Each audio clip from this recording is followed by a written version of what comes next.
Welcome back, TCG Squad. It's another round of Star Wars Unlimited spoilers. Today, we're going to go ahead and look at the second set of spoilers that were given to us during the first week here in September. So we're going to have about 11 new spoilers that we're going to be covering today. So let's go ahead and get started. First up, we have Maul. Maul is a leader. His leader side says action. Attack with a unit, it gains overwhelm for this attack. Epic action, if you control 6 or more resources, deploy this leader. On the leader side, Maul is a 6 cost, 6/6, and his text reads overwhelm. Each other friendly unit gains overwhelm. And just to mention, his aspects are aggression and villainy. I think Maul is freaking awesome. I just want to point out, for a 6 health or 6 resource cost leader, you get a 6/6 body. I really like that. That's a very powerful attack and pretty decent defense. His action ability, the leader side, that he can actually give a unit overwhelm is crazy good, because there are times that you need to go into an opponent's, maybe it may have been a sentinel, maybe it's a larger unit, to get rid of it. Now you can give it overwhelm and bleed some of that base damage. I think that's awesome. And on the leader side, it's even better. He has overwhelm as well, plus each friendly unit will gain overwhelm. So it's a real way to actually trade with your opponent and do base damage. Obviously, if you do have Maul, you probably want to use all your other units damage to take out whatever you need to on the field, and then go in last with Maul if needed. Because you want him on the board at all times so that you can maintain that overwhelm on your friendly units. All in all, for a common card, I think Maul is going to be awesome. I cannot wait to start playing with him. I could already see myself playing a double red Maul, just pure aggro, see how it works out. I'm excited. Next up, we have Savage Opress. He is a 7 cost. Aspects are aggression and villainy. He has 7 attack and 7 defense, and it says, when played, if you control fewer units, including this one, then an opponent ready this unit. So Savage Opress, he is a beef boy right there. 7/7. He costs 7. That's what I like to see. I do like the fact that if you're getting low on units on your side, because you may have been overwhelming your opponent, trying to take out all their opponents, you can bring in Savage Opress at that 7 resource turn. Let's say you wiped out all of your opponent's enemies. Now you can go in and swing in 7 with Savage Opress. I think that is a great synergy with Maul. And the fact that he can get a pseudo, I'm not going to call it ambush, but the fact he can get readied and you can attack with the same time he gets played, it's absolutely good. He is a beefy boy. He's uncommon as well, so I think he's definitely going to see play. I would love to see him how he would work with some of the other villain leaders, but for Maul, I can see the synergy between the two. He's awesome. Next up, we have Unnatural Life. This is a 3 cost event. Its aspects are cunning and villainy. It says play a unit that was defeated this phase from your discard pile. It costs 2 less and enter play ready. At the start of the regroup phase, defeat it. So this is a rare card. I like that Maul art on there. It's straight up from, I believe, from the Clone Wars, when he's out in that junkyard area trying to get his legs. This card is pretty cool. I like it. It's kind of like almost a last-ditch effort. Let's say you were attacking with a bunch of your units because Maul was out and he had the overwhelm out. You can actually play Unnatural Life, pay 5 to get Savage Opress back on the field. Because you wiped out all your units trying to kill your opponents, he will come in ready, and then now you can attack the base for 7. This doesn't apply just to Savage Opress. This could be anything that may have died. So this actually can help probably bring back some of those bigger or stronger, beefier units back into play to help close it out. All right, and next up we have Ki Adundi Mundy. He is a 5 cost vigilance character. He's a 5/7, and it says coordinate. When an opponent plays their second card each phase, you may draw 2 cards. I think Mundy is actually really good. For a 5 cost, he has 5 attack and 7 defense, which I think is extremely good. He is a legendary card. One thing I will say that I don't like about this card is that he's not heroism or villainy. He can be played on both. I personally would want to see him as heroism. It just fits the narrative of our Jedis, right? But I find it strange that he's not heroism. Now, onto the coordinate. Again, remember you have to have 3 or more units, including that unit.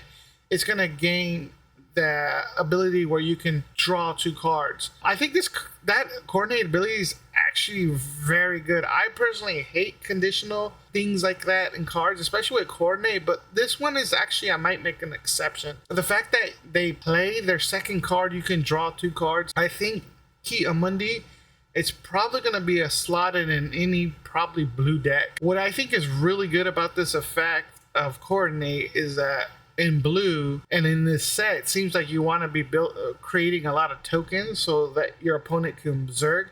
This gives you a chance to get some of those cards so that maybe you can go in and wipe out the board with a card that you need a fish for. Overall, I like Mundy. He's pretty good. 0 complaints. Next up, we have a 3-cost event, manufactured soldiers. This is a double command aspect event. It says choose 1, create 2 clone trooper tokens, create 3 battle droid tokens. Not too bad for a double green. I think paying 3 to get 2 clone trooper tokens, which is going to be a 4/4 essentially in power and defense. 3 battle droid tokens is actually going to be just 3 1/1s. So it's a little bit less good for, I think, villainy players or for that use battle droid tokens. It's a lot better for clone trooper tokens. So you pay 3 resources to get 2 clone troopers, which can help you get that coordinate ability on one of the characters. Remember, there's one that gives them sentinel. That's not bad. I don't think it's great, but I don't think it's bad. I think this is a very average card. Next up, we have the invasion of Christophsis. This says exploit 4, choose an opponent, defeat each unit that player controls. Wow. Start off with that. So remember, exploit 4, we can kill one of our units on our board to reduce the cost by 2. So if we have exploit 4, that's times 2, that's 8. So that's going to reduce the cost from a 15 cost event down to 7 resources. This is a board wipe for blue. And this is also a legendary. So again, blue, which tends to be more the control type player, the healing type player, they just got another board wipe. How effective would a blue control player have with a bunch of droids to help pay for this? I don't know, because usually they're just playing events to keep the board stay empty so they can bring in their big ships, their big units, and hit hard and finish the game. I'm in between about this one. I think if the ability to create multiple tokens is going to be very rampant, I think this is an awesome event. Otherwise, I would probably just slot in Super Laser Blast most of the time. Let me know what you guys think. This was an interesting one. Next up, we have the Confederate Tri Fighter. This is a 3-cost space unit. Its aspects are aggression and villainy.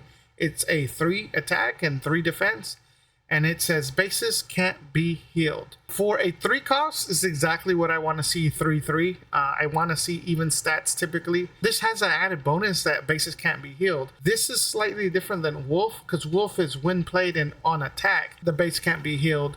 This just, you have them out there, they can't be healed. That's yours and your opponent. So before you play something like this, you probably, if you're on the villainy side, you probably want to heal your base first, then drop this so to prevent your opponent from healing. It's a good ship to use against the blue ship that can heal damage from the base and it takes it. This is very, very good.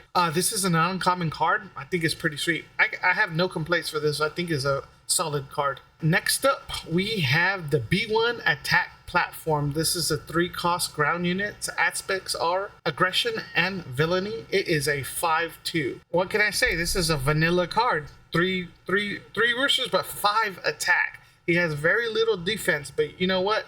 This is what aggression is really aggro.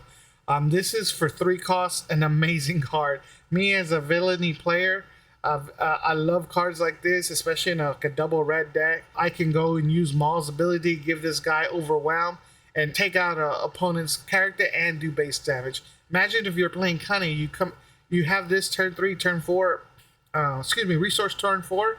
you're gonna go ahead and play like a surprise strike, this guy's hitting for 8 damage. It is wild good. This is a great card. I think it's going to be a fun card to use in Villainy. I definitely see that this card is going to be seeing play. Next up, we got a couple screenshots from an event here. We have Aid from the Innocent. This is a 5-cost event that's aspects are Cunning and Heroism. It says search the top 10 cards of your deck for 2 non-unit cards and discard them. For this phase, you may play the discarded costs and they cost 2 less. This is probably going to be where you come in with like upgrades. Again, we don't see many upgrades in the game, but I'm interested in seeing if anyone figures out how to use this card. I think this is a below average card. I wouldn't use it. Next up, we have Sabine Ren. Sabine Ren is a 4-cost ground unit. Its aspects are Cunning and Heroism. She has a 4 attack and 4 defense. It says while this unit is exhausted, she can't be attacked unless she gains Sentinel. On attack, you may discard a card from your deck. If it doesn't share an aspect with your base, deal 2 damage with a ground unit. Sabine Ren Rao. This is the new adult one from the TV show. She's a rare, and I think Sabine Ren is really good. The fact that you cannot target her after she attacks, it is really good. That means the only way you can kill Sabine Ren is by using a card effect, using a overwhelming barrage or something like that, right? That's the only way you're going to be able to kill her. Anything that says reduce stats by 4/4, you're going to be looking at any kind of cards like that. You just can't kill her directly through combat damage. And the on attack is actually pretty good, right? So you want to have a card in the deck that doesn't share an aspect with your base. So if your base is, say, red, but you have all Cunning cards, well, you get to do 2 damage to a ground unit. So it's very similar to Vader's ability, but the caveat is that you have to discard a card. So depending on the matchup, you might not want to always discard. But overall, I actually think Sabine Ren is pretty good. Next up, we have the Clone Wars. This is a 2-cost event. It is Aspects Command. It says pay any number of resources, create that many Clone Trooper tokens. Each opponent creates that many Battle Droid tokens. This is a rare card. This is kind of like a 2x, essentially. Let's say you had 10 resources. You had no really good cards. Maybe you can go in and play the 2 resources, and then you have 8 resources, and you create 8 Clone Trooper tokens. But then your opponent's going to make 8 Battle Droid tokens, right? So depending on what you're doing, this could come in handy. It's tricky. Maybe it might be something where you go and create your Clone Trooper tokens and then do something that can board wipe those tokens is the best way to do this. Right now, I just can't think of any way where this card could be used in the current game. Even with the new card spoiled, I don't see where you would want to use this card. Guys, let me know. I'm interested in this card, but I don't think, as of right now, I feel like it's not that good of a card. All right, guys, that was all of the spoilers that we had for that second chunk of the first week of spoilers for Star Wars Unlimited. If you're new to the channel, just go ahead and hit that like button. If you really enjoyed this content, go ahead and hit that subscribe button. We're going to have a lot more of spoilers coming out over the next couple of weeks. I will be making videos discussing those cards and just giving you my opinions. Also, we have Budget Deck Mondays where we release budget decks for Star Wars Unlimited. And I'm also going to start covering more One Piece as I recently started playing the game and I'm enjoying it. A lot of fun. All right, thank you for your time, guys, and have a good day. Peace.